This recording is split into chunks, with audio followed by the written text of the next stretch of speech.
Assalamualaikum warahmatullahi wabarakatuh. Hamdan liman ja'alana ummatan wahidah. Umirna bil jama'ah wa nuhina 'anil firqah. Asyhadu an la ilaha illallah wahdahu la syarikalah. Wa asyhadu anna Muhammadan 'abduhu wa rasuluh khataman nabiyyin wa la nabiyya ba'dah. Allahumma fasholli wa sallim wa barik ala Muhammad wa ala alihi wa ashabihi wa man tabi'ahu bi ihsanin ila yaumiddin amma ba'. Sadat wa sayyidatil a'izza wa ikhwanil kiram, bersyukur kehadirat Allah Subhanahu wa taala. Allah masih memberikan kita iman yang berpadu, iman lisan kita, iman hati kita, begitu juga iman perbuatan kita. Kita bersyukur karena masih memiliki nikmat Islam, Islam yang kafah, Islam yang tidak melihat ruang dan waktu, di mana saja dan kapan saja. Salawat dan salam keharibaan junjungan kita Nabi besar Muhammad Rasulullah Sallallahu Alaihi Wasallam, keluarga, sahabat dan para pengikut yang selalu setia mengikuti ajarannya. Sadati wa sayyidatil a'izza wa ikhwanil kiram, kali ini kita akan berbicara tentang seseorang yang akan menjadi penghuni surga. Sadati wa sayyidatil a'izza wa ikhwanil kiram, dari Anas bin Malik, suatu ketika Rasulullah Shallallahu Alaihi Wasallam duduk di Masjid Nabawi dan berbincang-bincang dengan para sahabat. Tiba-tiba beliau bersabda, "Sebentar lagi seorang penghuni surga akan kemari." Semua mata pun tertuju ke pintu masjid dan pikiran para sahabat pun membayangkan seseorang yang luar biasa. Penghuni surga, penghuni surga, penghuni surga. Demikian gumam mereka. Sadatu wa sayyidatil a'izza wa ikhwanil kiram, berapa saat kemudian masuklah seorang pria dengan air wudhu yang masih membasahi wajahnya. Apakah gerangan keistimewaan orang itu sehingga mendapat jaminan surga? Tidak seorang pun yang berani bertanya, walau semua sahabat merindukan jawabannya dari Rasulullah Sallallahu Alaihi Wasallam. Sadat wa sayyidatil a'izza wa ikhwanil kiram, keesokan harinya peristiwa semula terulang kembali. Bahkan pada hari ketiga pun terjadi hal yang demikian. Abdullah, putra gubernur pertama di Mesir, Amr bin Al-As atau Amr bin As, tidak tahan lagi.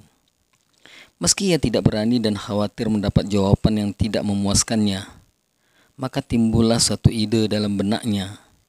Dia pun mendatangi si penghuni surga sambil berkata, "Wahai saudaraku, bolehkah aku menginap di rumahmu selama 3 hari?" Tentu, jawab si penghuni surga yang ternyata seorang Ansor bernama Sa'ad bin Amr bin As. Setelah memperhatikan, mencermati, bahkan mengintip si penghuni surga, ternyata tak ada satupun yang istimewa. Tidak ada ibadah khusus yang dilakukan si penghuni surga. Tidak ada sholat malam, tidak ada pula puasa sunnah. Ia bahkan tidur dengan nyenyak hingga beberapa saat sebelum fajar. Memang sesekali ia menyebut nama Allah Subhanahu wa taala di pembaringannya, tetapi sejenak saja dan tidurnya pun berlanjut. Sadatu wa sayyidatil a'izza wa ikhwanil kiram, pada siang hari si penghuni surga bekerja dengan tekun. Ia ke pasar sebagaimana halnya orang yang ke pasar. Pasti ada sesuatu yang disembunyikan atau yang tak sempat kulihat. Aku harus berterus terang kepadanya. Demikian gumam Abdullah bin Amr. Apa yang kau lihat itulah saya, jawab si penghuni surga. Dengan rasa kecewa, Abdullah bin Amr bermaksud kembali ke rumah. Tetapi tiba-tiba tangannya dipegang oleh sang penghuni surga seraya berkata, apa yang engkau lihat, itulah yang saya pikirkan. Ditambah sedikit lagi, saya tidak pernah merasa iri terhadap seseorang yang dianugerahi nikmat oleh Allah Subhanahu wa ta'ala. Tidak pernah pula saya berdusta dalam melakukan segala kegiatan saya. Hadis riwayat Ahmad. Sadatu wa sayyidatil a'izza wa ikhwanil kiram. Kata jujur seolah-olah menjadi barang langka, bahkan hampir sirna. Lalu di manakah engkau wahai jujur? Di setiap sudut kehidupan selalu saja tampak perilaku ketidakjujuran. Saat di kantor banyak orang yang melakukan kebohongan.